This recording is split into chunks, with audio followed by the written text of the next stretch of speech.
প্রতিদিন আমরা ঘর পরিষ্কার করি, আলমারি গুছাই, অপ্রয়োজনীয় জিনিস সরিয়ে ফেলি। কারণ আমরা জানি চারপাশের অগোছালো পরিবেশ শুধু জায়গা নষ্ট করে না, এটি আমাদের মনকেও ক্লান্ত করে ফেলে। কিন্তু কখনো কি ভেবেছেন যে জিনিসটা সকাল থেকে রাত পর্যন্ত আমাদের সঙ্গে থাকে, আমাদের মনোযোগের বড় একটা অংশ দখল করে রাখে, যে জিনিসটা ঘুম থেকে ওঠার পর প্রথম হাতে নিই আর ঘুমোতে যাওয়ার আগে শেষবার দেখি? সেই ফোনটাকে কি কখনো আমরা পরিষ্কার করি? হয়তো না। ফোনের স্টোরেজ ভরে যাচ্ছে, নোটিফিকেশন থামছেই না, অপ্রয়োজনীয় অ্যাপ জমে আছে, শত শত ইমেল পড়ে আছে ইনবক্সে। আর এসবের মাঝেই আমরা অজান্তেই মানসিকভাবে ক্লান্ত হয়ে পড়ছি। শুধু তাই নয়, অনেক সময় আমাদের ব্যক্তিগত তথ্য, ছবি, এমনকি পাসওয়ার্ডও ঝুঁকির মধ্যে চলে যাচ্ছে, অথচ আমরা সেটি বুঝতেও পারছি না। ঠিক এখান থেকে শুরু হয় ডিজিটাল হাইজিন। বসুন্ধরা টিস্যু অশুদ্ধতার বিরুদ্ধে এক বিন্দুও ছাড় নয়। ডিজিটাল হাইজিন বলতে বোঝায় এমন কিছু সচেতন অভ্যাস ও নিরাপত্তামূলক পদক্ষেপ যা আমাদের অনলাইন উপস্থিতি, ব্যক্তিগত তথ্য এবং ডিজিটাল জীবনকে নিরাপদ, সুশৃঙ্খল এবং মানসিকভাবে স্বাস্থ্যকর রাখতে সাহায্য করে। এটি শুধু সাইবার নিরাপত্তার বিষয় নয়, এটি আপনার সময়, মনোযোগ এবং মানসিক শান্তির সঙ্গেও জড়িত। চলুন জেনে নেওয়া যাক এমন কিছু অভ্যাস সম্পর্কে যেগুলো আমাদের ডিজিটাল জীবনকে আরও স্বাস্থ্যকর এবং নিরাপদ করে তুলতে পারে। প্রথমেই নিজের ফোনের দিকে তাকান। দেখুন তো এমন কতগুলো অ্যাপ আছে যেগুলো আপনি শেষ কবে ব্যবহার করেছেন সেটাই হয়তো মনে নেই। হয়তো কোনো গেম, ছবি editing app, online shopping app অথবা কৌতূহলবশত ডাউনলোড করা কোনো সফটওয়্যার।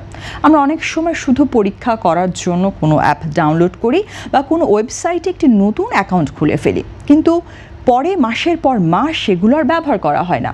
অথচ এই অব্যবহৃত অ্যাপ এবং পুরনো অ্যাকাউন্টগুলো শুধু ফোনের জায়গা দখল করে না, অনেক সময় এগুলো সাইবার নিরাপত্তার ঝুঁকির কারণও হয়ে দাঁড়ায়। এর পাশাপাশি ফোনের প্রতিটি আইকন যেন প্রতিনিয়ত আপনার মনোযোগ আকর্ষণ করার চেষ্টা করছে, ফলে অজান্তেই মন বিক্ষিপ্ত হয়ে যায়, এমনকি দরকারি অ্যাপ খুঁজতেও বেগ পেতে হয়।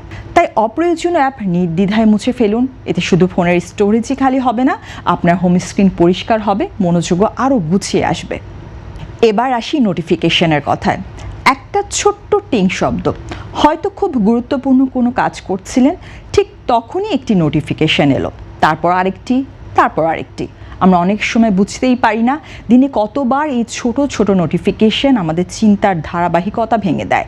দিন শেষে এই ছোট ছোট বাধাগুলোই মানসিক ক্লান্তির বড় কারণ হয়ে দাঁড়ায়। তাই সব নোটিফিকেশন নয়, শুধু প্রয়োজনীয় নোটিফিকেশনগুলো চালু রাখুন। বিশেষ করে সামাজিক যোগাযোগ মাধ্যমের অপ্রয়োজনীয় নোটিফিকেশন বন্ধ করলে দেখবেন দীর্ঘ সময় একটি কাজে মনোযোগ ধরে রাখা সহজ হবে।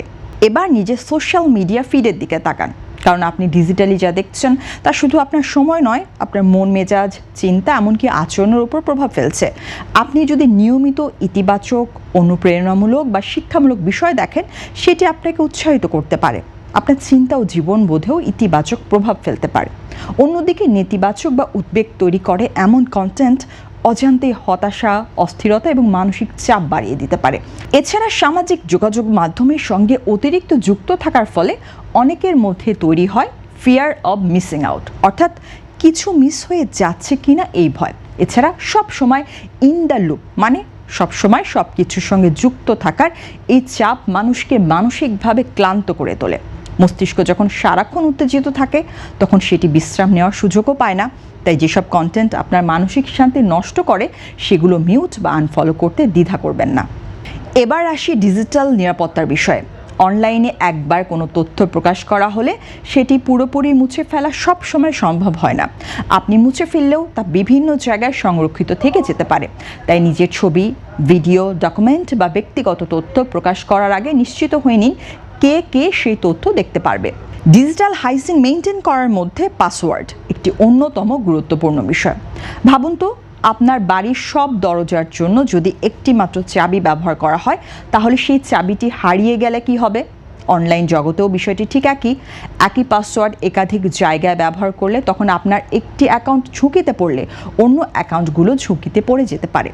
তাই প্রতিটি অ্যাকাউন্টের জন্য আলাদা এবং শক্তিশালী পাসওয়ার্ড ব্যবহার করুন। বড় হাতের অক্ষর, ছোট হাতের অক্ষর, সংখ্যা এবং বিশেষ চিহ্ন ব্যবহার করে পাসওয়ার্ড তৈরি করুন। নিজের নাম, জন্ম তারিখ বা মোবাইল নম্বরের মতো সহজে অনুমান করা যায় এমন তথ্য ব্যবহার করা থেকে বিরত থাকুন। পাসওয়ার্ড কখনোই কম্পিউটারের মধ্যে টেক্সট ফাইলে, কাগজে বা ডায়েরিতে লিখে রাখবেন না। প্রয়োজনে পাসওয়ার্ড নিরাপদে সংরক্ষণ করতে একটি ভালো পাসওয়ার্ড ম্যানেজারও ব্যবহার করতে পারেন। ডিজিটাল হাইজিনের সফটওয়্যার আপডেটের বিষয়টি খুবই গুরুত্বপূর্ণ। আমরা অনেক সময় আপডেট নোটিফিকেশন দেখেই পরে করব বলে রেখে দিই, অথচ এই আপডেটগুলো শুধু নতুন ফিচার যোগ করে না, ডিভাইসের নিরাপত্তাও নিশ্চিত করে। এছাড়া অপরিচিত লিঙ্কে ক্লিক করার ক্ষেত্রেও আমাদের সতর্ক থাকতে হবে। অনেক সময় আকর্ষণীয় অফার বা পুরস্কারের লোভ দেখিয়ে এমন লিঙ্ক পাঠানো হয়, সেগুলো আসলে প্রতারণার ফাঁদ। তাই সন্দেহজনক ওয়েবসাইটে লগ ইন করা, রেজিস্ট্রেশন করা কিংবা কিছু ডাউনলোড করা থেকে বিরত থাকুন। এছাড়া ফোনে জমে থাকা পুরনো স্ক্রিনশট, অপ্রয়োজনীয় ছবি, ভিডিও এবং ইমেলও নিয়মিত পরিষ্কার করুন। বিশেষ করে বিভিন্ন গ্রুপ যেমন হোয়াটসঅ্যাপ গ্রুপের অসংখ্য ছবি আর ভিডিও অনেক সময় ফোনকে ধীর করে দিতে পারে। তবে কিছু মুছে ফেলার আগে অবশ্যই গুরুত্বপূর্ণ তথ্যের ব্যাকআপ রাখতে ভুলবেন না, কারণ নানা কারণেই আপনার কম্পিউটার বা মোবাইলে সংরক্ষিত তথ্য হারিয়ে যেতে পারে, নষ্ট হতে পারে, এমনকি সাইবার আক্রমণের শিকারও হতে পারে। দিনে একটা সময় নির্ধারণ করুন যখন আপনি আপনার ফোনের অপ্রয়োজনীয় মেইল, ছবি, ডকুমেন্টস ডিলিট করবেন।